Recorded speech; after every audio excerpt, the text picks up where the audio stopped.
Aujourd'hui, j'ai choisi du rose. Du rose, mais aussi du jaune fluo et du violet pailleté. Tous les matins, Max, 33 ans, passe un quart d'heure à parfaire son maquillage flashy. Il y a un minimum de 3 couleurs déjà à avoir parce qu'il faut vraiment que ce soit coloré, que ce soit dynamique. Mon rêve, ce serait de réussir à faire un maquillage des yeux comme Boy George du groupe Culture Club. Contrairement aux apparences, nous ne sommes pas dans les années 80, mais bel et bien en 2011. Seule Max semble l'ignorer. Elle est restée bloquée dans la décennie de son enfance et sa passion ne s'arrête pas au maquillage. Ce qui était très fashion à l'époque, c'était l'arhésie noire, de toutes les couleurs, mais surtout, alors la jaune fluo, c'était top tendance à l'époque, qui était souvent d'ailleurs assortie aux petites mitaines. Pour Max, tout est dans le détail. Boucles d'oreilles et colliers flashy, bracelets en plastique et bien sûr les fameux badges. Un véritable voyage dans le temps. On va faire une petite visite de la maison. Aucun doute, les années 80 sont bien là. Meubles orange électriques et bien sûr héros de dessins animés en guise de déco. Bien évidemment, Goldorak, on ne peut pas faire sans avoir de Goldorak dans son salon.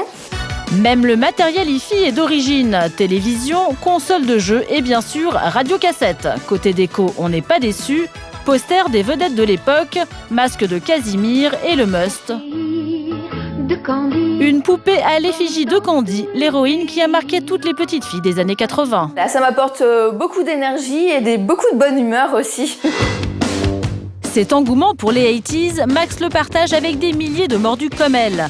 Grâce à leur esthétique pop et ludique et à leur musique unique, les années 80 ont laissé des traces indélébiles chez tous ceux qui l'ont traversée. C'est le cas d'Alberto, complètement gaga de ces années-là. Pour ceux qui auraient des doutes, je suis vraiment un fan des années 80. Elliot et 1980. Alberto est artiste. C'est dans son époque fétiche qu'il puise toute son inspiration. La preuve avec sa dernière création. Un Goldorak Black Goldorak. Goldorak noir, c'est une version un peu que j'ai inventée du Goldorak traditionnel. Son atelier est une vraie caverne d'Ali Baba made in 80, car depuis 15 ans, Alberto collectionne les jouets d'époque. Musclor, Schtroumpf, marionnettes du Muppet Show, mais toutes ces peluches, il ne se contente pas de les accumuler. Hey, salut! En fait, j'en ai eu marre d'acheter des peluches et de jamais pouvoir vraiment jouer avec. Du coup, je me suis construit moi-même mes costumes des années 80 et ce que je fais, c'est que je suis moi-même le Schtroumpf, tu vois. Hop! Oh yeah! Bonsoir à toutes et à tous, c'est le début de la soirée Flashback, le meilleur des années 80. Mais si les années 80 ont marqué les esprits à jamais, c'est aussi en grande partie grâce à leur musique. Madonna et Michael Jackson bien sûr, mais pas seulement. Le but de la soirée 80 n'est pas de mettre que des grands classiques, mais de sortir des tubes qu'on n'entend plus aussi, vraiment de ramener des souvenirs aux clients qui sont là. Des soirées de plus en plus nombreuses et qui ne s'adressent pas aux enfants des années 80, mais plutôt aux trentenaires de l'époque qui souhaitent revivre leurs folles années. C'est ma génération, donc c'est de la bonne musique. En règle générale, ce sont des rythmes qui me conviennent bien pour me laisser aller. Musique, vêtements ou objets, tous les moyens sont bons pour replonger dans l'univers inimitable des années 80. Et pour dénicher le détail qui nous ramènera 30 ans en arrière, certains sont prêts à se lever très très tôt. Ouais, j'espère qu'on va trouver quelque chose de bien cette fois-ci. Tous les samedis matins, pour Max et David, son mari, c'est le même rituel, écumer les vides-greniers de la région en quête de la perle rare. Quelle année ? 1977. Ah bah oui, il faut que ce soit entre 1975 et 1990. La pioche démarre bien, puzzle du Muppet Show, dictée magique, et pour négocier les prix, Max et David ont une astuce. En règle générale, on dit que c'est pour nos enfants et ça passe très bien.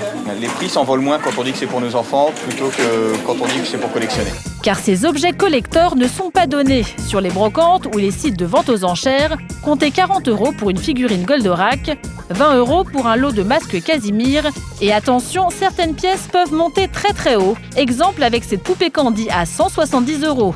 Heureusement, Max et David ont fait de bonnes affaires. On a trouvé pas mal de choses, des jeux de société, des puzzles. Un skate, et puis on est content, on va montrer tout ça à nos amis. Un sac plein de trouvailles années 80 pour seulement 7 €. Max et David vont s'empresser de montrer tout ça à leurs amis autour d'un goûter 100% 80s. Au menu, les fameuses boules de coco et autres friandises vintage. Salut Benjamin. Et ici, il n'y a pas de goûter qui tienne sans la boisson des 4 heures de l'époque. Comprenez bien sûr l'inoubliable jus d'orange en poudre, le Tang. Petite orangeade à la poudre, comme d'habitude. Ce jus d'orange est aujourd'hui introuvable en France. Qu'à cela ne tienne, Max le commande via Internet sur un site australien. Leurs amis sont aux anges car ils partagent leur passion. C'est d'ailleurs grâce aux années 80 qu'ils se sont rencontrés. Rencontre au hasard au détour d'un vide-grenier et depuis, on ne s'est plus quittés. Et quand ils se retrouvent, ils finissent invariablement devant un bon jeu vidéo sur leur console d'époque. Game over. À qui le tour? Ah, vas-y, Benjamin, allez, c'est parti, mon petit. C'est à croire qu'ici, le temps s'est définitivement arrêté. Alors attention, si vous aussi décidez de replonger dans les années 80, prenez garde à ne pas vous faire aspirer par cet espace-temps. En tout cas, pensez à revenir.